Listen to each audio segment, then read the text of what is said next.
Ngaran kuring Uren. Tapi urang lembur mah nyarebutna teh Wa Uren. Ari kebiasaan kuring beda tinu sejen. Kuring sok resep ngalalana.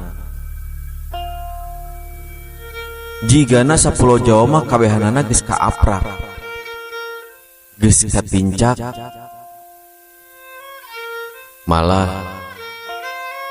di Pulau Sumatera oge aya kena 5 tahunna.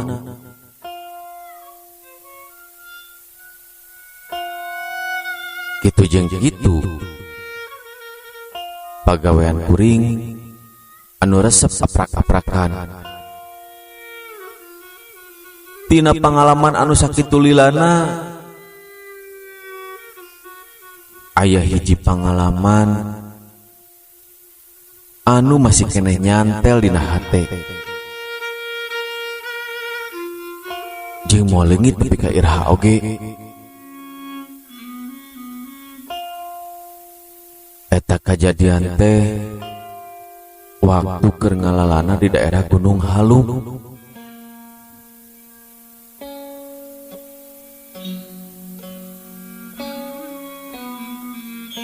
Ari pangaresep kuring beda tinu sejen.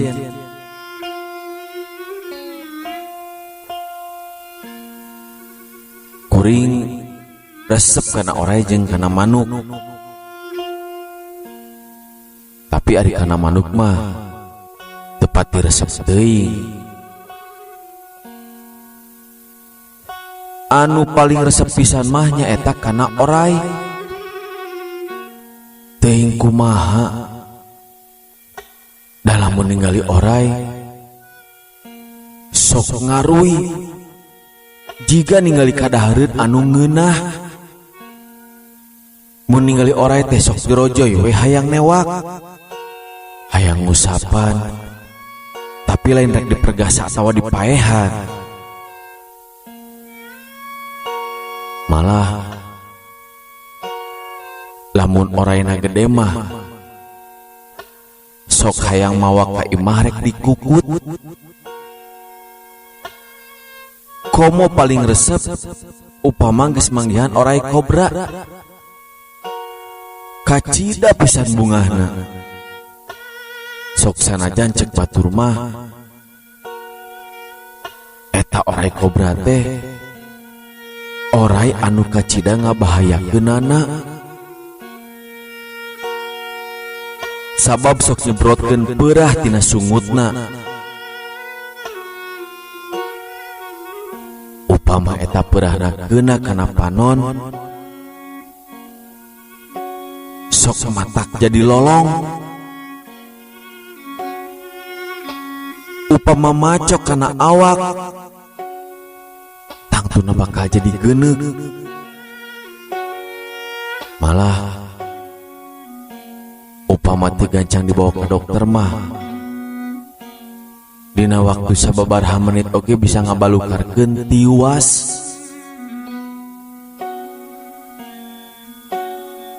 Ieu carita anu kaalaman ku kuring waktu di Gunung Halung.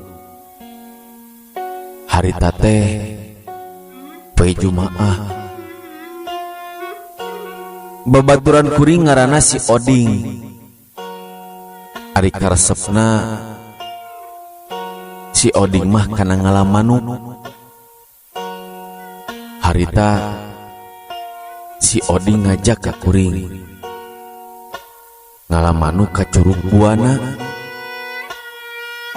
Ari eta Curug Buana ti lembur kuring mah bisa disebutkeun jauh. Ayo Ren, urang ngalamanuk ka Curug Buana. Cenah cek batur mah di Curug Buana sok aya manuk anis batu. Rorea mading.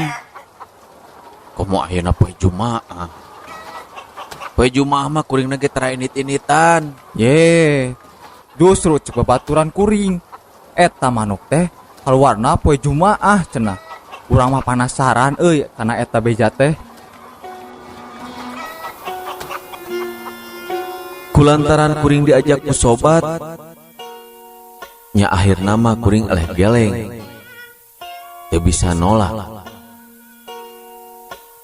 Kuring jeung si Oding indit di imah teh tas jumaahan.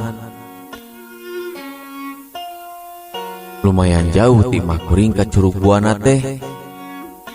Jaba kudu turun gunung jeung unggah gunung. Eta curug teh cenah cek beja mah angker keneh. Tara kasaba ku jelema. Harita teh geus rek deukeut ka eta curug. Kuring papanggih jeung aki-aki anu geus kolot pisan. Da eta we kulitna oge geus karijut lalepet. Manehna nanya ka kuring duaan, "Ya, reka manana wayah kieu?" "Reka Curug Buana Ki." Dijawab gitu teh, si Aki terus malik mapatahan ka kuring. Ade upama di Curug Buana ulah sok ngomong somprak, yang ulah barang bawa barang anu aya di ditu. Itu cenah amanatna si Aki teh. Eta carita si Aki ku kuring dinyakeun. Bener we, sakumaha anu disebutkeun ku batur, eta tempat teh kacida geumanana. Tatangkalan rajek di sapanjang sisi susukan, berijeng geus jaranggotan deui. Paselang tangkal awi anu geus pajejeut. Saterusna kuring nuluykeun lalampahan. Nya akhir nama anjog we kepala bah Curug Buana. Ari si Oding mah panonna teh culang cileung we. Nyidik-nyidik sugan aya manuk anis anu keur nginum di handapeun curug. Tapi ari kuring mah make jeung Jorojoy hayang naik ka luhureun curug sagala. Anu saterusna kuring pamitan ka babaturan. "Ding, kuring rek naik ka luhur ah. Sugan we aya manuk." Nya juga tuh, keun urang mah rek di dieu we. "Lamun rek balik kuring tungguannya." Heuh.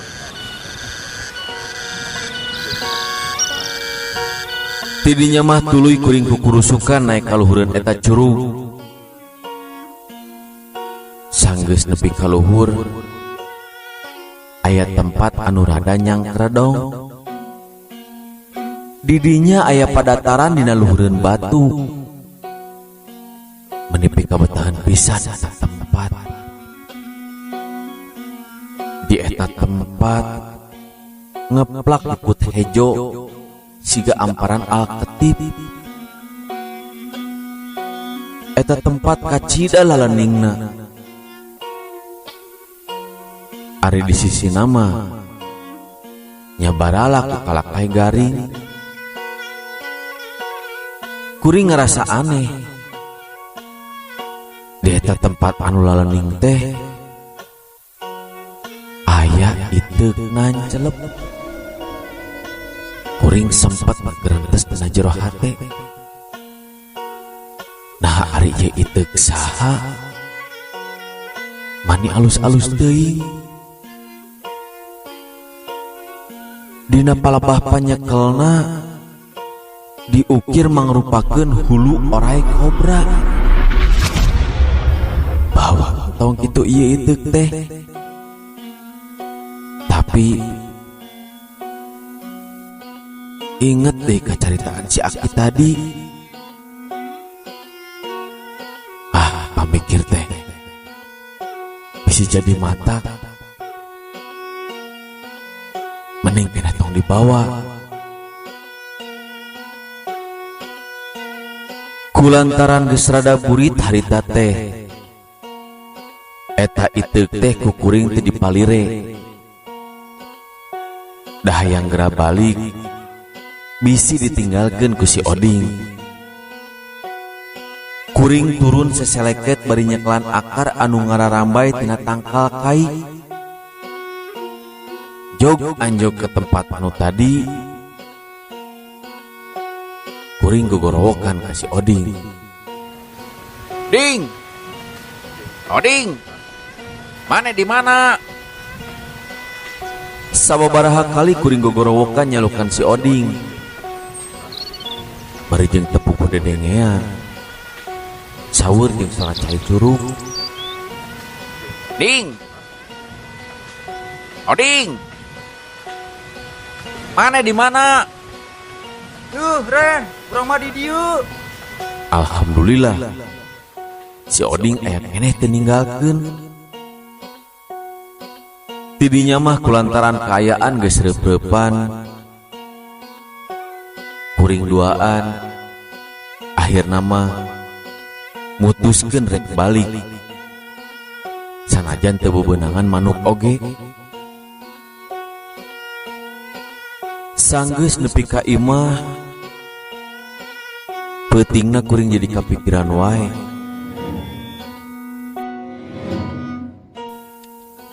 Nya timbul kapanasaran, hayang gara ngajugjug deui ka eta curug. Ku kuring kabayangkeun wae, naha di luhureun eta curug bet aya iteuk nancelep sagala. Eta iteuk niku alus pikaresepeun. Iteuk nu sahanya.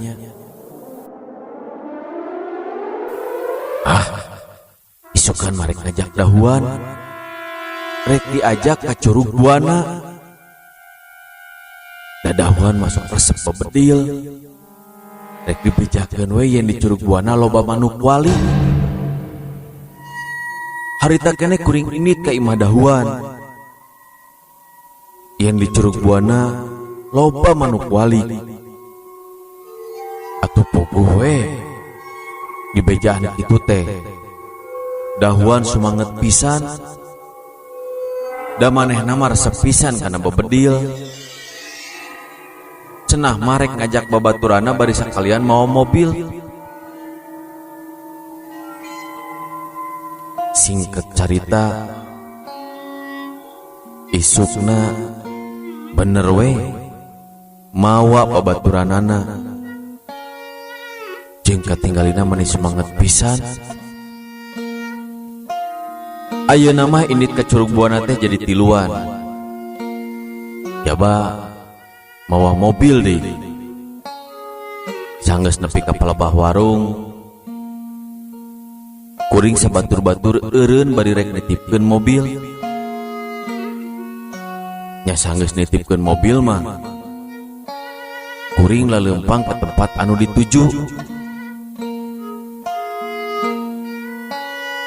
Mungguh jalana rarumpil jeung rarembet ku tetangkalan. Lumayan lila nepi ka tempat anu dituju teh, tapi awahing ku sumanget mah teu kerasa. Nyaho-nyaho geus anjog we ka curug buana teh. Alhamdulillah geuning ayeuna mah urang teh geus nepi. Ren, di mana manuk balik teh? Tuh, dina tangkal itu. Nah, ari maneh kawas orang kota wae teu bisa ngabedakeun mana manuk walik mana kalong. Nu kitu mah kalong atuh lain manuk walik. Balik maneh maren ah. Dahuan ku kulutus lantaran asa dilejokeun ku kuring. Nya akhirna mah maranehna teh mutuskeun rek baralik. Barang rek balik, Ren, itu aya orang euy. Mana di mana? Itu tuh. Ngaleot palebah batu anu ngajentul.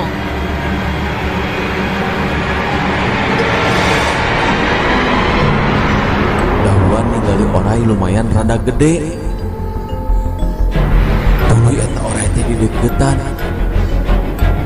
diintip, mimiti mah ditewak buntutna, tuluy dibedol.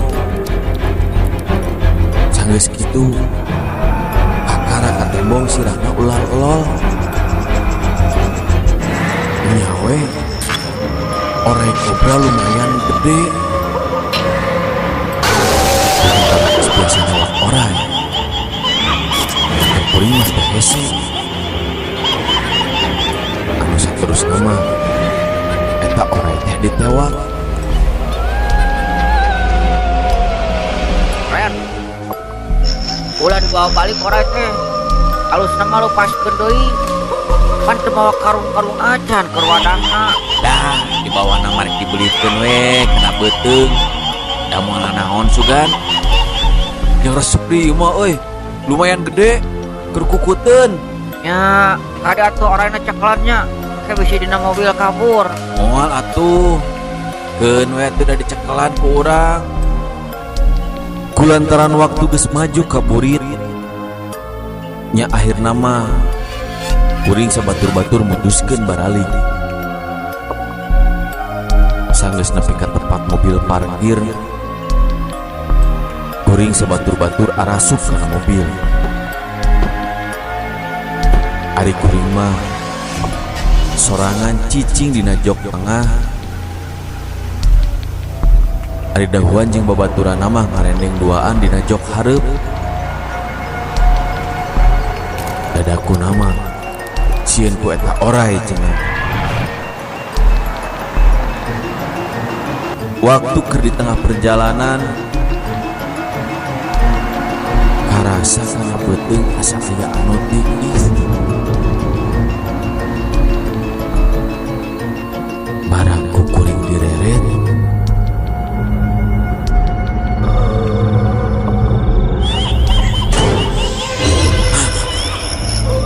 nah ieu dina kaos areureum kieu siga getih.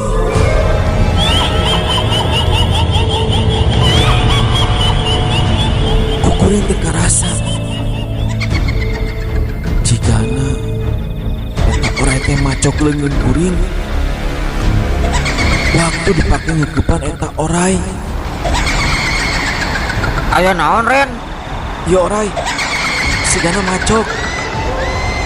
Da baju kaos orang beureum ku getih. Lah, kumaha atuh, Ren? Ubaran heula tuh. Engke we diubarana. Lamun geus nepi ka imah. Sugan moal naon? Nyari orang mah ngabejaan deh. Bisa ke ubaran heula tuh. Tawarek ibeungkeun heula leungeunna. Eta meh beurahna teu nyaliara. Moal naon? Ngan mobilna rada digasnya supaya gancang tepi. Tapi kulantaran kaayaan geus burit, puskesmas ge geus tutup. Pun kitu deui dokter.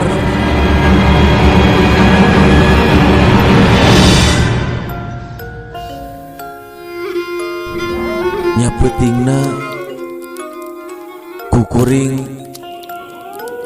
karasa leuwih nyeri, malah nyaliar rasa awak-awak. Orai mah kukuring dititipkeun ka dahuan supaya dirawatan. Kade ieu orai geus dipaehannya. Nya peutingna dahuan ngabejaan ustad. Sugana bisa ngubaran. Teu lila ustad datang. Da tepati jauh imahna oge. Duh, karunya teu meni geus negi. Nah, terus dicana ke rumah sakit ieu teh. Eta bungeun. Nyawa ya we atuh. Perempuan seperti ieu nya. Oma ulah ditinggalkeun. Tas ngobrol ka ditu ka dieu mah. Terus we eta ustad teh pamitan. Esukna kuring ngadenge cenah aya oge jalma anu bisa nya antukna ku kuring diondang, tapi tetap jawabanna teh kitu-kitu keneh. Nyaeta nyebutkeun tarungguan kuring ulah ditinggalkeun. Dina poe kadua cenah kuring teh les teu inget di bumi alam. Harita bahasa kuring teu inget rarasaan kuring dibawa ku makhluk anu jangkung gede. Cenah kuring terek dibawa ke kerajaan.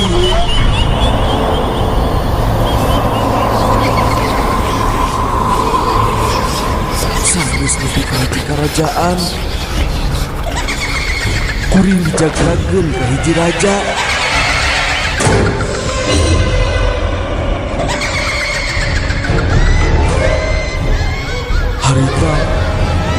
Harita kuring didinya dicarekan ku raja. Cenah yen kuring teh geus mergasa rahayata anu teu tuah jeung teu dosa. Akhirna mah kuring parearea omong jeung eta raja lantaran kuring teu rumasa maehan. Ya ari mane teu rumah sama. Naon? Malah ayeuna ku kaula rek bere hiji mah. Dina tilu jimat ieu baik kumane pilih. Kuring mau narima eta jimat. Kuring ayeuna mah hayang geura balik ka imah. Eta jimat mah ku kuring rek dititipkeun we heula. Moal dibawa ayeuna.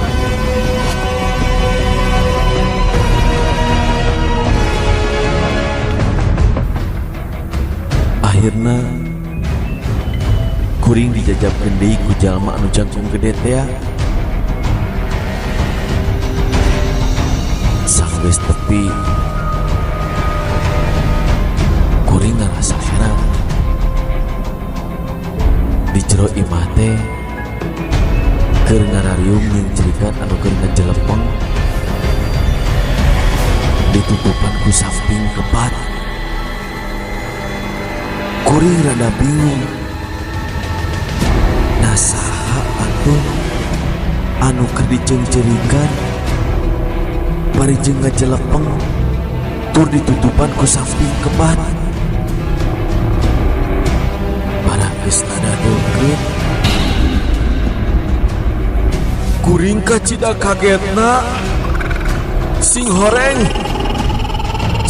anu keur diceungceurikan bari jeung ngajelepeng ditutupan ku samping kebat teh kuring. Sigana harita mah kuring geus dianggap eueuh. Dumata loba jalma anu ngarariung bari jeung diceurikan ka kuring. Sajana mikir aya dina kaayaan bingung. Teu karasa kuring dijongklokeun ku jelema anu jangkung gede teh. Sing horeng meureun lelembutan kuring diasupkeun deui kana raga kuring. Atuh tuluy ti harita tidinya kuring ngorejat samping kebat anu luruban ku kuring disingkahkeun.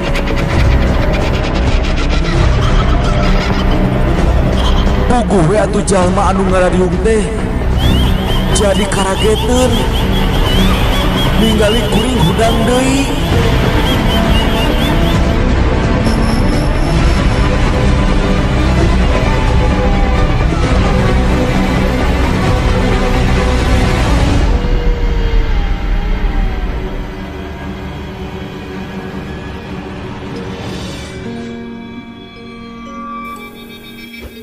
Nya antukna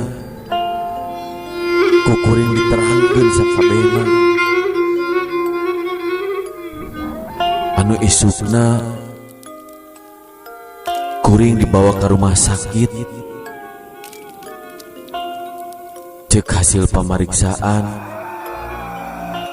ramo kuring kudu diamputasi lantaran ieu geus buruk. Racunna bisi nyaliara.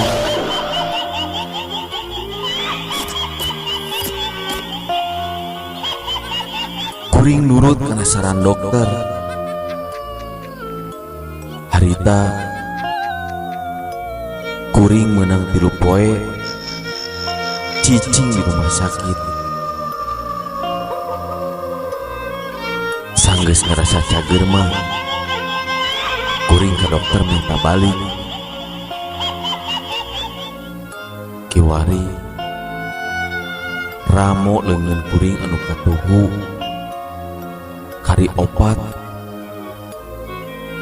kusabab diamputasi alatan pangalaman dipacok orai kobra. Tapi tetep we kuring teu kapok. Nepi ka ayeuna upama ningali orai teh sok ngaruy hayang newak.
Bebandung sareng bebandung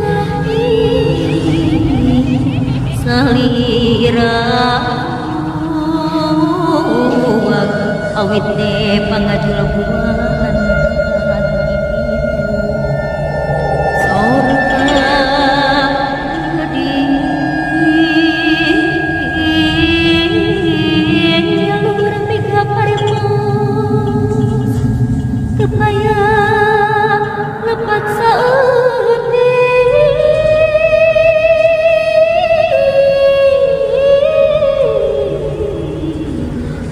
diri abdi agama.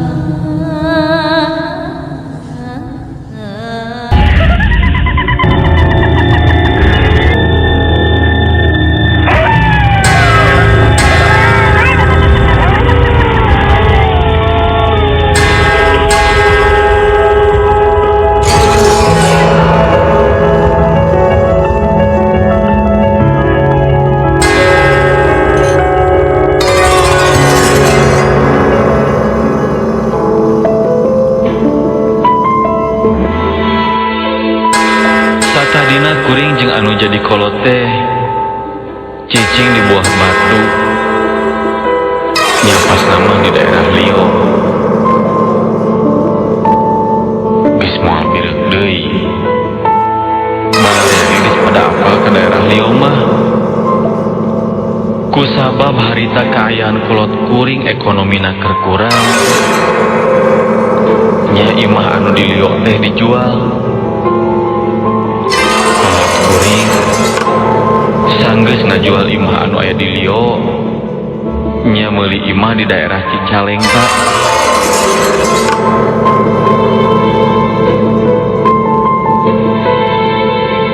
Ari imah anu di Cicalengka teh anu kakarek dipindahan ku kuring jeung kolot masih keneh imah panggung. Harita memang can aya modal keur ngabangun imah tembok. Ari tanah anu ditempatan satadina mah disatukan ngeuna sawah anu kacidalegana. Ngan harita basa ku kuring ditempatan masih keneh aya sawah. Jeung di pipir imah teh masih harieum ku tatangkalan. Lamun ayeuna mah eta pasawahan teh geus robah jadi bangunan pabrik tekstil. Sapindah ka Cicalengka, kuring ngabetah-betahkeun maneh.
Lantaran bapak digawe di Bandung, balikna saminggu sakali. Bapak kuring pareng keur digawe kana rajutan ngadunungan ka batur.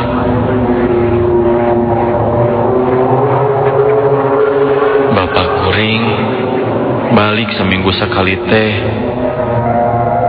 hitung-hitung ngirit ongkos. Nu karasa ku kuring harita kaayaan anu jadi kolot keur kacida uritna. Kacida susahna malah sakapeung mah pernah kuring ngabebenjogkeun adi anu hayang jajan. Puguh nu jadi kolot keur teu boga duit. Adik kuring diais dibebenjogkeun tepikeun ka sarena.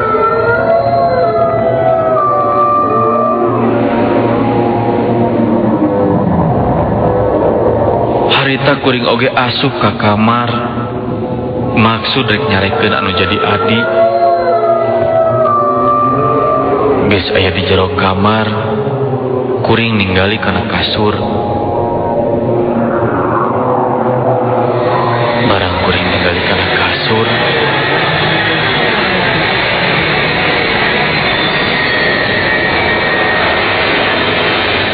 kuring langsung ngagorowok. Sabab dina kasur kuring ninggali aya hileud hideung anu ngajepat kacida gedena. Nu matak manehna ka kuring. Basa indung kuring nyamperkeun ka kuring anu gogorowokan minta tulung. Eta hileud hideung anu katinggali ku kuring ngajepat dina kasur teh bet jadi leungit. Padahal jelas katingali ku kuring, malah katingali uyek-uyekanana. Atuh kejelas teh nanaon mah, kuring oge tuluy nyarikeun anu jadi adi. Sanggeus kuring manggihan keanehan ningali aya hileud hideung dina kasur. Nya isukna indung kuring manggihan aya 2 oray.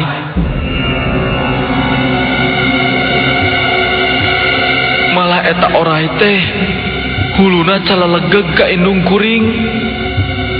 Siga teu panuju aya indung kuring di dinya teh.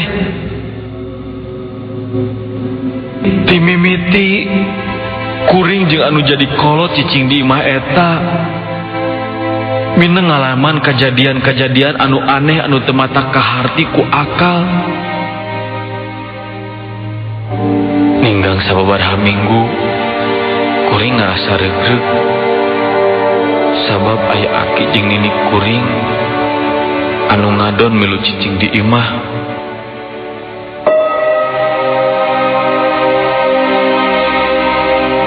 Nya nini jeung anu jadi indung di imah teh ngadon nyieun warung. Maksudna keur nambah-nambah penghasilan. Ngawarung dagang kadaharan anu teu ngaluarkeun modal gede. Rada lumayan we ari geus aya warung mah. Hasilna aya tambah keur kebutuhan hirup.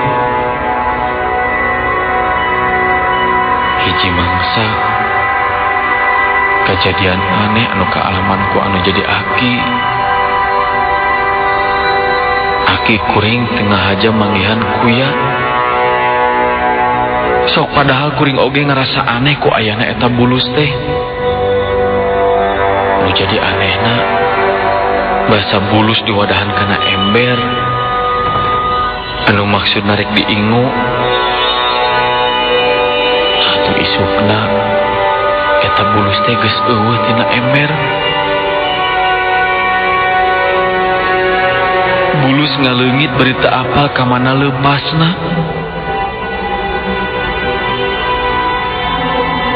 Rupa-rupa kejadian aneh anu kaalaman harita.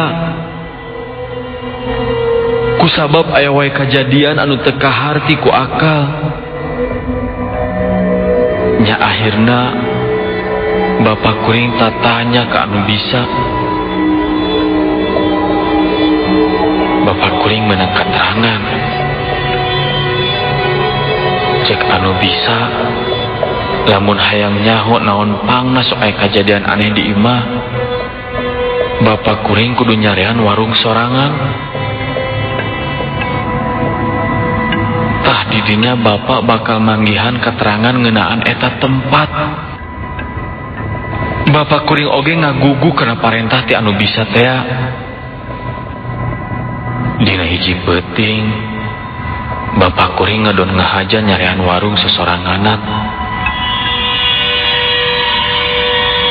Mimiti mah di eta warung anu disarean ku bapak teh taya kejadian anu kawilang aneh. Kaayaan biasa wae saperti peuting sasarina. Geus nincak jam 12 peuting.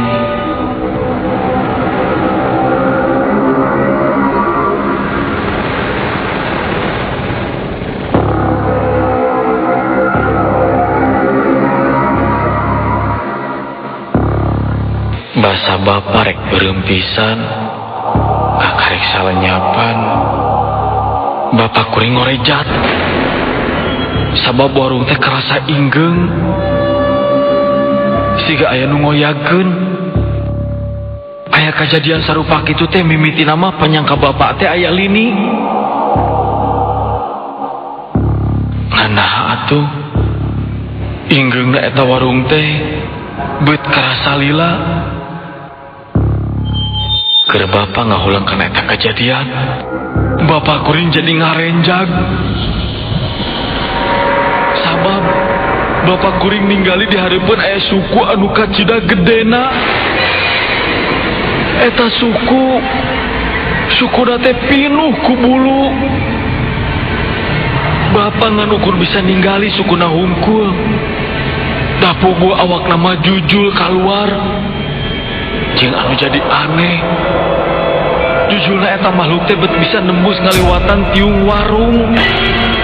Cacak mah nu katinggalingan ukur dua sukuna. Awak bapak jadi ngeleper sabab ngarasa sieun. Keur kitu teh kadenge asa aya sora anu seuring ngagak-gak. Sorana handaruan. Mata kukurayeun bulu punduk.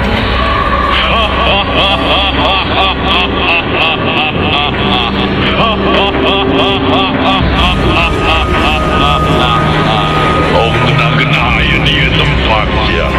Ayo, itu nyingkah. Tong aya di dieu. Sabab ieu mah tempat kami. Maneh geus kumaha nyicing tempat kami. Punten pisan anu ngagegeh ieu tempat. Abdi sanes bade ngaganggu. Punten pisan sakali deui bilih ngaraos ka giridik ku abdi sakaluarga. Sanggeus ngomong kitu, harita kene bapak kuring terus ngadoa. Maksud supaya dijauhkeun tina gangguan jin setan jeung siluman anu marakayangan. Geus bapak kuring ngadoa mah, eta makhluk anu cangkung badag teh lalaunan ngiles. Sarta saterusna teu katingali deui ku bapak kuring. Leungit eta makhluk dituturkeun ku sora seuri anu handaruan.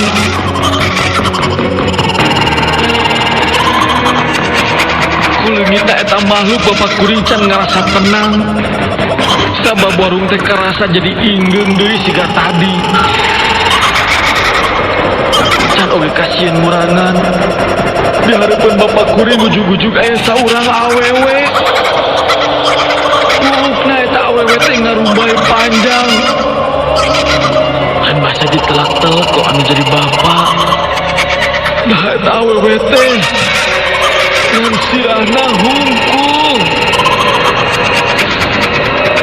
Ari sirahna jelema tapi awakna orai.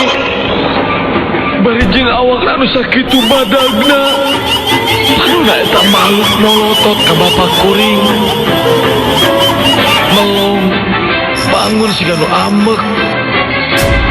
Geus kitu eta makhluk aneh teh ngomong ka bapak kuring anu keur ngarasakeun kasieun anu kacida rongkahna. Kunaon maneh kumaha aya di tempat ieu. Ieu tempat teh kawangku kerajaan kami. Maneh geus kumaha dijijik di tempat kami. Bari saya kasopanan sia. Tepisan-pisan sim abdi niat gaganggu ka nyai. Bilih nyai ngaraos kaganggu ku keluarga abdi, muga kersa ngapuntenkeun ka abdi sadaya. Sok sia. Dijijina dijing di dieu.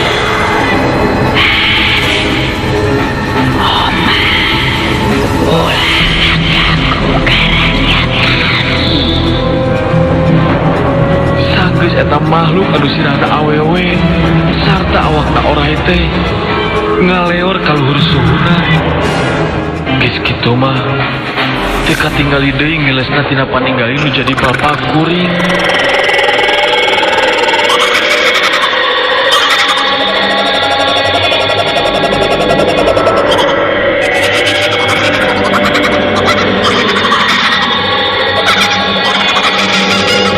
Sanggeus anu jadi bapak ngalaman didatangan ku anu ngagegeh di eta tempat.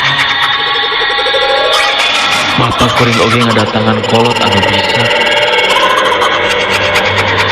Di harita bapak kuring ngayakeun ruatan di eta tempat. Maksud supaya dijauhkeun tina gangguan makhluk gaib anu aya di eta tempat. Sanggeus diayakeun ruatan sarupa kitu mah nya makhluk gaib oge kajadian-kajadian anu aneh nu sok aya di imah eta teh jadi eueuh.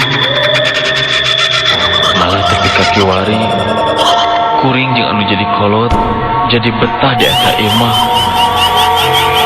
Kuring oge menang keterangan ti anu ngajual eta imah.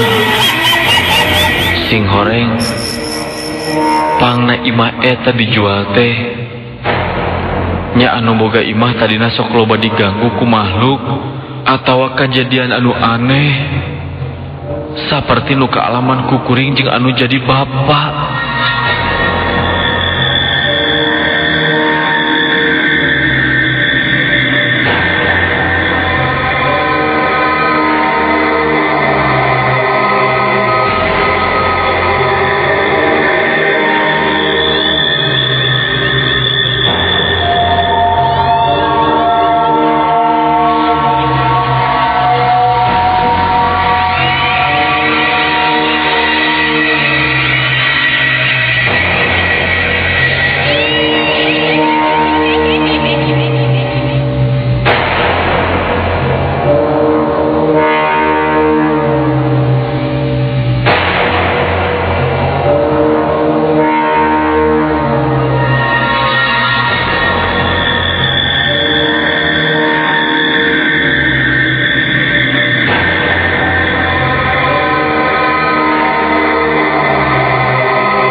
kena ayah keningan.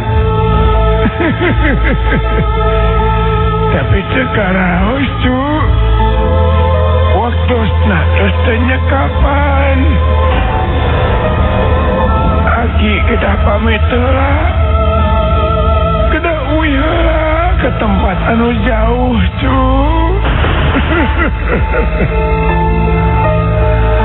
Orang cekap kenal duikan kalia Jumat lewat ia. Malam Jumaah payun orang tasarangan deui. Jumat keliru